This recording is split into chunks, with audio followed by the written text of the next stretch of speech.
Good morning po sa inyo lahat. Isa pang muli yugto na ating daily Bible blessings. Pamagat po na ating aralin ngayong umaga ay pettiness. Pettiness. Ano ba maaaring kahulugan o katumbas sa Pilipino-Tagalog ng salitang pettiness na siya pong pamagat na ating aralin ngayong umaga?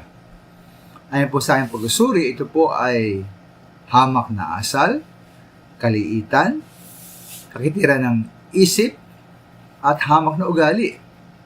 Ayan niyo pong inarawang ko ang salitang ito. Halimbawa, sipin niyo mga minamahal.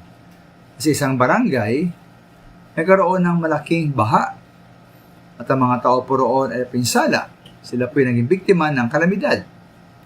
Ngayon po, nagbaba po ang gobyerno ang DSWD ng mga ayuda o relief goods na nasa mga kahon. Ngayon po, bago po ito ibigay sa mga tao, nagkaroon po ng pagtatalo sa pagitan ng punong barangay, mayor at congressman. Ang tanong po ay kaninong pangalan kaya ang itatapal doon sa kahon ng mga ayuda bago ibigay sa mga tao? Pangalan ba ng punong barangay? Pangalan ni mayor o pangalan ng congressman? Di ba nakakainis po, di po ba? Yan po halimbawa ng pettiness. Tulad nga po ng dalawang magkapatid na apostol sa Mark chapter 10 ng Biblia, doon po sa verse 30-34, ay po ng Panginoong Yesus na siya ay pagkakanulo, hatulan, hamakin, duduraan, hagupitin, at papatayin. At pagkaraan 3 araw, siya po ay muling mabuhay. Ngayon po, pagkatapos na ilang versikulo lamang, sa verse 37, talang pong si Santiago at Juan ay hiningi nila na magkaroon sila ng magandang pwesto sa harian ng Panginoong Yesus.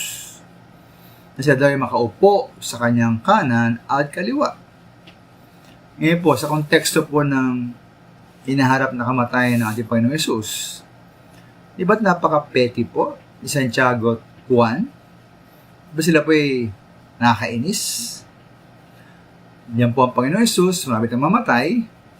Ito naman, si Juan Santiago gustong sumikat, magkaroon ng magandang pwesto. Yan po halimbawa ng pettiness.